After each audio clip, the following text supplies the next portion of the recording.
Hi friends and dear students, welcome back to my channel SS Pediatrics. My today's topic which I am going to discuss with you is thalassemia.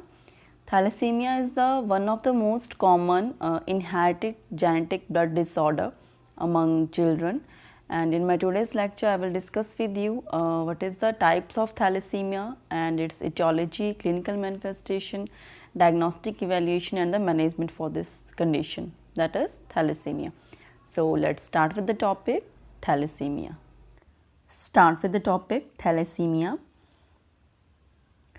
As I told you कि जो thalassemia है वो एक inherited genetical blood disorder है और basically आपको पता होगा यहाँ पे एक पिक्चर में शो किया गया है हमारे पास एक आर्टरी है, ब्लड वेसल, जिसके बीच में वाइट ब्लड सेल्स हैं, प्लेटलेट्स हैं, रेड ब्लड सेल्स हैं, ठीक है. So these are the different types of blood cells. We can also say the platelets as a thrombocytes and white blood cells as a leukocytes and red blood cells as a erythrocytes. So as I told you कि ये जो है defect जो है वो red blood sales का है और यहाँ पे हमारे पास क्या होता है जो हीमोग्लोबिन है. बेसिकली यहाँ पे क्या होगा, this is a genetical disorder, blood genetical disorder which is characterized by the absence or decreased synthesis of one or more normal globin chain of the hemoglobin. और जैसे कि यहाँ पे आप देख सकते हो कि यहाँ पे 4 सब यूनिट्स होते हैं, 2 अल्फ़ा एंड 2 बीटा जो हमारे पास हैं वो चेन्स होती हैं, जो एक हमारे पास आयरन और हीम के साथ बाइंड अप होता है with the 4 molecules of the oxygen. तो ऐसे ही बाइंड अप होता है एक स्ट्रक्चर में. बट जब भी कभी अल्फ़ा या बीटा चेन में से किसी का भी डेफिशिएंसी होता है then that condition is rise to the thalassemia. Start with the introduction. The thalassemia is derived from the Greek word thalassa, that meaning of thalassa is sea and hemia means blood. It was named so because the disease was first described in the populations among people living around the Mediterranean Sea like Italians, Greeks and Syrians. The first case of thalassemia in India was reported by Mukherjee in 1938 in a Bengali boy, and later cases of thalassemia had been reported all over the India. So the definition of thalassemia, it is a genetic disorder of hemoglobin synthesis in which there is defective synthesis of alpha or beta chains. The prevalence of this thalassemia, the estimated prevalence is 1% in Thailand and 3 to 8% in the population from Bangladesh, China, India, Malaysia and the Pakistan, and currently there are approximately 1000 patients with the severe thalassemia in the US. Incidence of this condition is 5200 per thousand in Southeast Asia and 32 per thousand worldwide and 52 per thousand in African Americans. Next is the types of thalassemia. On the basis of जो haemoglobin का जो structure था उसकी जो chains थी alpha and beta chains, उनके basis के ऊपर इसकी क्लासिफिकेशन होती है, that is the alpha thalassemia and the beta thalassemia. In case of alpha thalassemia, it occurs due to defective synthesis of alpha globin chains leading to excess beta globin chain. अगर एक chain का जो synthesis है वो proper नहीं हो रहा है, उसका अमाउंट कम है, उसकी डेफिशिएंसी है, वो डिफेक्टिवली बन रही है, ठीक है, फॉर्मुलेट हो रही है, तो दूसरे का जो लेवल है वो इंक्रीज हो जाता है. etiology of this alpha thalassemia, जहाँ पे alpha globin, alpha thalassemia means alpha globulin chain का डिफेक्टिव सिंथेसिस हो रहा है, ठीक है. सो etiology, म्यूटेशन, और you can also say mutation as a changes और मिसिंग इन वन और more genes related to the alpha globin protein, ठीक है. तो जो भी हमारा जेनेटिकल मटेरियल है जो हीमोग्लोबिन के अल्फा ग्लोबिन प्रोटीन को कैरी ऑन करता है, उसकी फंक्शनिंग को सब हैंडल डाउन करता है, वो एक पर्टिकुलर जीन मिसिंग है, उसका म्यूटेशन हो चुका है या मिसिंग है या चेंज हो चुका है, ठीक है, because it is genetical disorder and caused by the gene mutation on the chromosome 16, and it is an inherited disorder.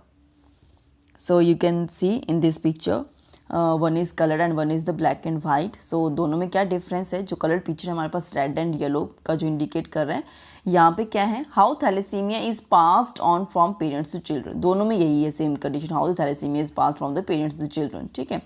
सो यहाँ पे क्या है, जो first graphic presentation of thalassemia minor trait यहाँ पे क्या शो कर रहा है, जो मेल है that means acting as a father, ठीक है। सो यहाँ पे नॉर्मल जीन भी है इसकी बॉडी में और थैलेसीमिया जीन भी है, that means the person is affected, ठीक है। उसकी बॉडी में नॉर्मल जीन भी है और थैलेसीमिया जीन भी है, बट वो एक एज ए बीइंग कैरियर की तरह है, ठीक है, क्योंकि उसकी बॉडी में नॉर्मल जीन भी है और थैलेसीमिया जीन भी है, ठीक है। बट वो अफेक्ट कभी कभी होता है ना, जैसे आपने जेनेटिक्स में ये चीज़ें सुनी होंगी कि वो हमारी बॉडी में वो जीन्स प्रेजेंट होती हैं बट एक्सप्रेस नहीं कर पाती हैं, ठीक है। सो हम एज अ बीइंग कैरियर उसको लेके चलते हैं, from next to next generation उसको पास ऑन कर देते हैं। कभी किसी एक पर्सन की बॉडी में अगर वो शो करता है तो उसको वो डिफेक्ट अराइज होता है। सो ये जो मेल है हमारे पास with the 50% normal gene and 50% of the thalassemia gene, and the female the mother of the child is normal having all the normal genes, इसकी बॉडी में कोई भी थैलेसीमिया जीन नहीं है, ठीक है। सो अगर हम इनके ऑफस्प्रिंग्स का अगर हम देखें तो 4 चांसेस बनते हैं, 25 25 25 25 ऐसे परसेंटेज हम इसको अगर डिवाइड करें।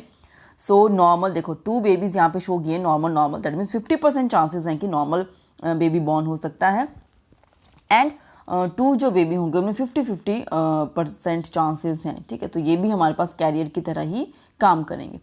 नेक्स्ट है हमारे पास graphic representation of thalassemia minor trait. यहाँ पे क्या आप देख सकते हो, जो फीमेल है उसकी बॉडी में भी थैलेसीमिया जीन है, she is also being as a carrier, ठीक है। तो अभी दोनों की बॉडी में कैरियर जीन्स हैं, मेल की बॉडी में भी और फीमेल की बॉडी में भी, ठीक है। तो जब ये क्रॉसिंग ओवर होता है तो अगर नॉर्मल जीन फादर से मिल रही, नॉर्मल ही मदर से मिले, तो then baby is normal, 25% chances normal, ठीक है। अगर फादर की बॉडी से नॉर्मल, मदर की बॉडी से अब नॉर्मल, देन ये माइनर ट्रेट का हो गया, same with the another 25%।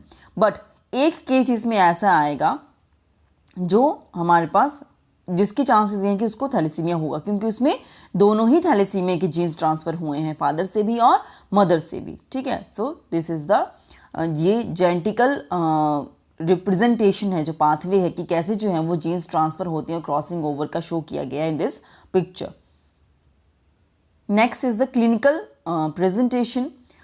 Shortage of red blood sales की वजह से अनेमिया हो जाएगा, पेल skin, weakness, fatigue, enlarged liver and spleen, hepatosplenomegaly, and with progressive anaemia. आप लोगों ने ये पढ़ा होगा अनीमिया की टाइप्स में भी आता है थैलेसीमिया, ठीक है।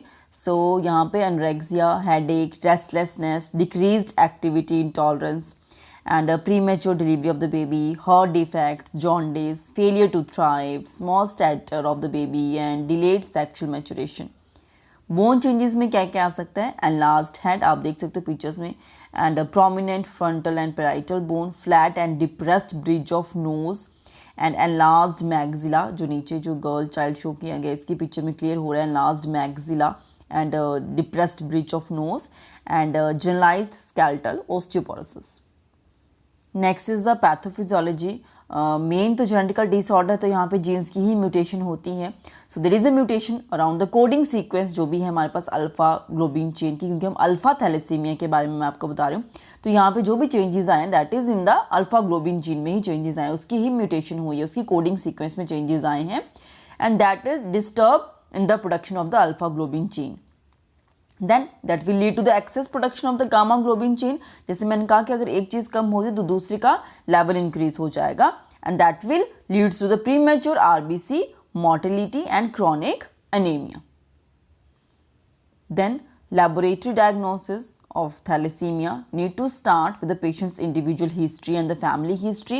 Physical examination, तो वो बच्चे की appearance से ही clear हो जाएगा, pallor indicating the anemia and the jaundice indicating the hemolysis, splenomegaly and skeletal deformities, as already I have discussed with you all this. Then complete blood count, total erythrocyte count is low and reticulocytes count is elevated, hemoglobin estimation, bone marrow examination, radiological studies हम इसमें कर सकते हैं, ठीक है। जो भी body changes है वो भी हमें दिखाई देंगे, ठीक है। इसका let's take you through. And next type is beta thalassemia, ठीक है। अल्फ़ा की तरह ही ऑलमोस्ट काफ़ी सारी चीज़ें में आएंगी, बस मेन चीज़ जो हुआ दैट जो म्यूटेशन है, जो चेंजेस जो आए हैं कोडिंग सीक्वेंस में, that is in the beta globin chain में आने वाले हैं। सो मोर कॉमन टाइप है थैलेसीमिया की is the beta thalassemia, and it occurs due to defective synthesis of the beta globin chain leading to the excess alpha globin chain, as I already told you. Etiology, mutation in the hemoglobin beta gene which prevents the production of the beta chain in the hemoglobin caused by the gene mutation of the chromosome 11 and types इसका अगर हम देखें minor and the major, ठीक है. So it is जो minor trait का जो मैंने आपको एग्जांपल दिया था that is a minor trait का and it is a heterogeneous form of disease which occurs when defective gene is receive from one of the parent, ठीक है. तो वो दोनों में से हो सकता है पेरेंट्स में, तो किसी की भी बॉडी से बच्चे में गया होगा. सो ये यूजली एसिम्प्टोमेटिक है क्योंकि मैंने कहा कि इसमें 50-50 रहता है, उसकी बॉडी में नॉर्मल जीन्स भी होते हैं और दूसरे जीन्स भी होते हैं, तो एसिम्प्टोमेटिक होती है इसकी बॉडी. सिम्टम तब पर्सन शो करता है जब उसकी वो एज अ बीइंग उसकी बॉडी में थैलेसीमिया की जीन्स दोनों पेरेंट्स से आ जाती है, ठीक है. So normally require no treatment and in case of, क्योंकि वो कैरियर हैं, ठीक है. So in case of thalassemia major, तो थैलेसीमिया मेजर जो है वो homogeneous form, homogeneous means similar, means father में भी वो जीन्स हैं, मदर में भी है, may be both are the carriers. ऐसा नहीं कि मदर और फादर को थैलेसीमिया हुआ था, ऐसा नहीं होता है, वो कैरियर होंगे दोनों, इसलिए उन दोनों का ऑफस्प्रिंग जो हुआ वो एक थैलेसीमिया मेजर का केस बनता है क्योंकि होमोजीनियस फॉर्म ऑफ डिजीज हुआ वहाँ पे. और जहाँ पे अगर कभी किसी का बेबी को पता चलता है कि हाँ इसको थैलेसीमिया, तो वो मदर और फादर दोनों के सैंपल लेंगे, ब्लड सैंपल्स में चेक करेंगे कि who is the one of the carrier. उनको तो थैलेसीमिया नहीं था बट कैरियर होगा उन दोनों में से, तो अगर वो एक होता है तो वो तो नहीं आएगा क्योंकि उसमें सिम्टम्स ही नहीं आते. बट जब वो पता चलेगा कि बेबी को थैलेसीमिया है और उनके ब्लड सैंपल जाएंगे तो वो क्वाइट ऑब्वियस हमारे पास मैक्सिमम % चांसेस ये बनते हैं कि दोनों फादर और मदर में वो कैरियर जीन्स होती हैं. जो 25% का जो मैंने आपको बताया था क्रॉसिंग ओवर के बेसिस के ऊपर कोई एक चाइल्ड में ऐसा हो गया कि वो दोनों ही केसेस में पेरेंट्स से उसको डिफेक्टिव जीन चले गई जो कैरियर वाली जीन थी थैलेसीमिया की. सो दैट इज वाई इसको हम बोलते हैं होमोजीनियस, दोनों पेरेंट्स से गया है. हिट्रोजीनियस मीन्स किसी एक पेरेंट्स से गया, ठीक है. which occurs when defective gene is received from both the parents and detected early in the childhood. In case of minor mild anaemia होगा, कुछ चेंजेस तो आएंगे बट जैसे मैंने कहा कि एसिम्प्टोमेटिक तो ये है कि चलो उसकी बॉडी में ज़्यादा इतना अनेमिक चेंजेस नहीं आने वाले हैं कि उसकी बॉडी सर्वाइव भी ना कर सके, ठीक है. But in case of major problem ज़्यादा हो जाती हैं, fatigue, weakness, pale skin, jaundice, protruding abdomen and large spleen, liver, ठीक है. Infants failure to thrive and feeding problems रहती हैं. Physical growth and development delay हो जाता है बच्चे में, जो मेजर वाले मीन्स मेजर मीन्स उसको थैलेसीमिया है, माइनर मीन्स सिर्फ जीन्स है उसकी बॉडी में, सिम्टम शो नहीं किए उसकी बॉडी में. So these are the some of the another symptoms, almost same ही चल रहे हैं. Next is the medical management, regular blood transfusion, specially जो मेजर वाले केसेस हैं, ठीक है, थैलेसीमिया मेजर वाले cases. So regular blood transfusion होगा, so then there is a need of the chelation therapy and the iron chelators we can usually used और mention over है. सो इनमें से कुछ भी कोई भी आयरन चिलेटर्स यूज कर सकते हैं. Management of iron chelating therapy, standard treatment है हमारे पास डेस्ट्रोक्सामाइन एंड 20 to 60 mg पर kg पर डे, 10% सोल्यूशन 8 to 12 आवर्स में हम देंगे with the slow infusion and portable pump अगर अवेलेबल होता है हमारे पास तो, and for the 7 days a week. This is the second line treatment.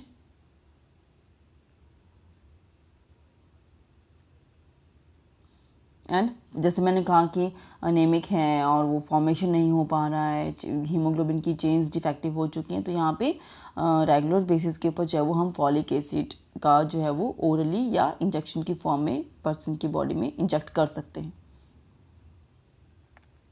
Surgical management, perform स्पिनेक्टमी, अगर वहाँ पे होता है स्प्लिनोमेगाली, ठीक है, तो वो कर सकते हैं हम. Splenectomy should be delayed till the age of 5 years as there is a risk of sepsis. All the thalassemic children needing splenectomy should receive pneumococcal vaccine, influenza vaccine, ठीक है, meningococcal vaccine 4 weeks prior to the treatment उनको मिलना चाहिए.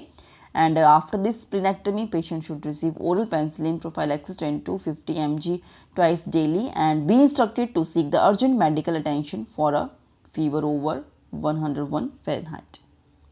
Bone marrow transplantation हम कर सकते हैं but बहुत ही एक्सपेंसिव ट्रीटमेंट होता है, ठीक है. तो अगर किसी को है ऐसा कि उन्हें बच्चे को बिल्कुल मीन्स उसको ओवरऑल कंप्लीट ट्रीटमेंट देना है, ठीक है, तो अगर हम सिर्फ उसको ब्लड ट्रांसफ्यूजन कर रहे हैं तो वो तो सिर्फ उसके सर्वाइवल में हेल्प कर रहे हैं, हम उसका ट्रीटमेंट नहीं है, ठीक है.